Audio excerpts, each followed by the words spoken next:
தந்தையை கோடாரியால் வெட்டி கொலை செய்த மகன், சடலத்தை தண்ணீர் தொட்டிக்குள் அடைத்து வைத்த பயங்கரம். தந்தையை கொன்ற அதே இடத்தில் அமர்ந்து இரத்த வாடையுடன் பிரியாணி சாப்பிட்ட கொடூர மகன். இளைஞரின் இரத்த வெறியாட்டத்திற்கு என்ன காரணம்? பின்னணி என்ன?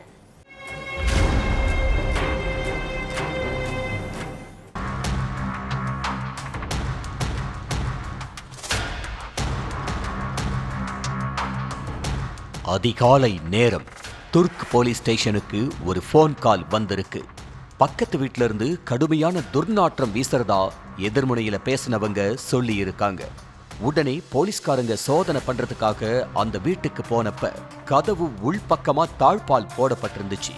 நீண்ட நேரத்துக்கு அப்புறம் கதவை திறந்த இளைஞர் ரிதேஷ், என்ன விஷயம் சார், எதுக்காக இங்க வந்திருக்கீங்க அப்படின்னு கேட்க, உங்க வீட்டுக்குள்ள இருந்து துர்நாற்றம் வீசுறதா கம்ப்ளைண்ட் வந்திருக்கு, அது சம்பந்தமா சோதனை பண்ணணும், வெளியே போய் நில்லுங்க அப்படின்னு சொல்லிட்டு காவலர்கள் செக் பண்ணாங்க.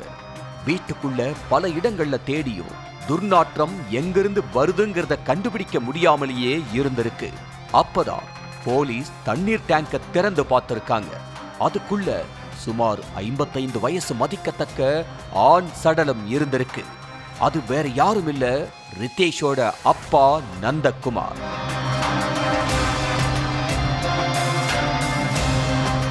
சடலத்தை போஸ்ட்மார்ட்டத்துக்கு அனுப்பி வச்ச போலீஸ் முதற்கட்டமா பக்கத்து வீட்டுக்காரங்க கிட்ட விசாரணை பண்ணாங்க. அப்ப 2-3 நாளாவே துர்நாற்றம் வீசிட்டு இருந்ததாவும் ரிதேஷ் கிட்ட கேட்டப்ப அவரு எலி ஏதாச்சும் செத்து கிடக்கும், நான் பாத்துக்கிறேன்னு அசால்ட்டா பதில் சொன்னாரு. அதுக்கப்புறம் தான் போலீஸுக்கு இன்ஃபார்ம் பண்ணோம்னு சொல்லி இருக்காங்க. அதுக்கப்புறம் ரிதேஷை பிடிச்சு விசாரிக்க வேண்டிய விதத்துல கவனிச்சப்பதான் பல திடுக்கிடும் தகவல்கள் எல்லாம் வெளிச்சத்துக்கு வந்துச்சு. சத்தீஸ்கர் மாநிலம் துர்க்ல உள்ள புல்காங்கிற ஏரியாவை சேர்ந்தவர் 55 வயசான நந்தகுமார். இவரோட மனைவி கடந்த சில வருஷங்களுக்கு முன்னாடி உடல்நலக் குறைவால உயிரிழந்துட்டாங்க. அதுக்கப்புறம் தன்னோட ஒரே மகனான ரிதேஷோட தான் வாழ்ந்துட்டு வந்திருக்காரு. மது பழக்கத்துக்கு அடிமையான ரிதேஷ் நாள்தோறும் குடிச்சிட்டு வந்து தந்தை நந்தகுமார தகாத வார்த்தைகளால பேசி தகராறு பண்ணிக்கிட்டே இருந்திருக்காரு.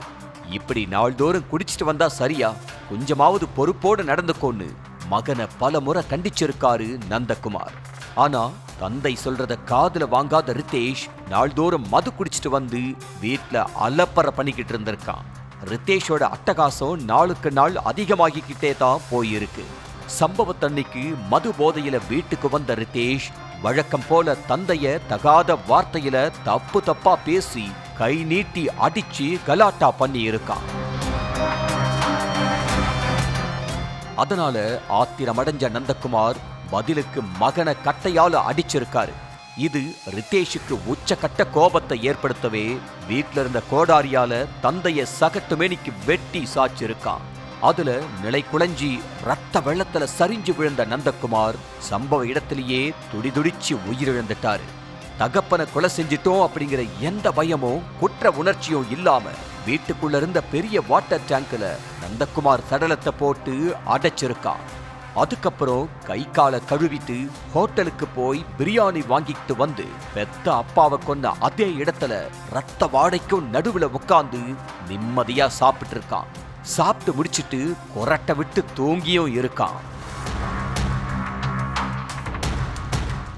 மறுநாள் காலையில எதுவும் நடக்காத மாதிரி வழக்கம் போல இருந்த ரிதேஷ் கிட்ட அக்கம் பக்கத்துல இருந்தவங்க உங்க அப்பா நந்தகுமார் எங்க காணோம்னு கேட்டிருக்காங்க.